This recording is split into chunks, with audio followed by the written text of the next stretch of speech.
In 1925, Salah Sar was born in a muddy village in Kampong Thom, Cambodia, to rice farmers crushed under French colonial taxes that left families starving.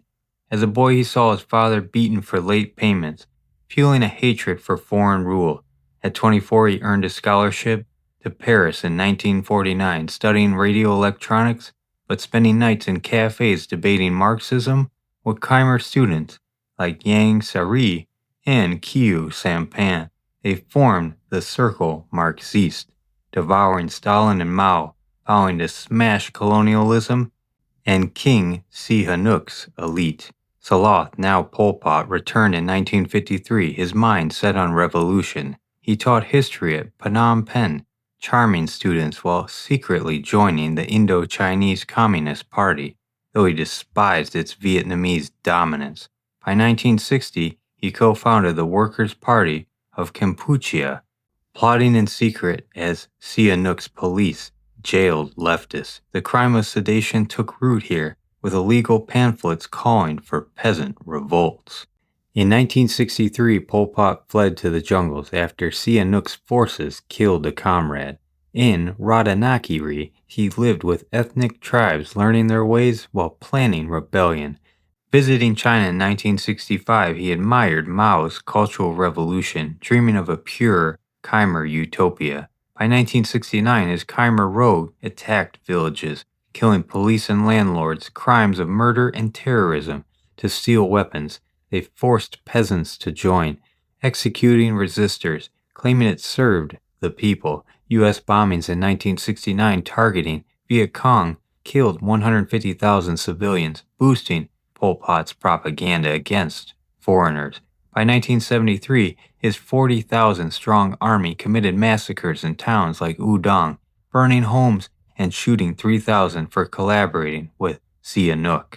On April 17, 1975, Khmer Rouge soldiers in black pajamas stormed Phnom Penh, cheered by some as saviors. Hours later, they forced 2 million residents onto roads to rural camps. Families trekked days without food or water, stepping over corpses of the elderly who fell.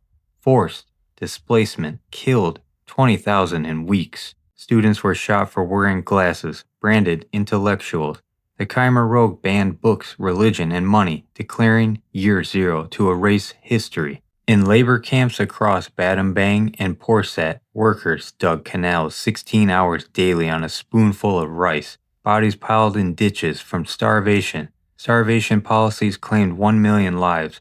The anti-intellectual purges wiped out 90% of teachers, doctors, and monks. Victims were hacked with hoes to save bullets. Monks were buried alive for praying, a crime of religious persecution. By 1976, Pol Pot's democratic Kampuchea was a prison. At Tuol Sleng, a former Phnom Penh school, 20,000 prisoners faced torture, nails ripped out, electric shocks for treason. Only 7 survived. Children as young as 10 were trained to kill, beating people for stealing rice. Child endangerment turned thousands into soldiers. Ethnic Vietnamese, Cham Muslims, and Buddhists were slaughtered, with 500,000 dead in ethnic and religious purges. In 1977, Pol Pot's paranoia sparked internal purges, killing 200,000 cadres like Hu Nim, tortured for questioning him. Medicine was banned, and malaria victims died untreated. Denial of healthcare killed countless more. In 1978, Pol Pot's hatred for Vietnam led to border raids, killing 30,000 Vietnamese in cross-border massacres. Vietnam invaded in December 1978, capturing Phnom Penh. By January 1979, survivors fled to Thai camps, dodging landmines.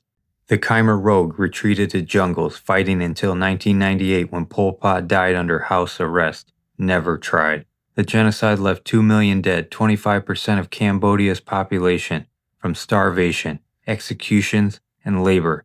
The crime of genocide, later prosecuted at a UN-backed tribunal, scarred a nation, with empty villages and mass graves whispering of a utopia that became hell.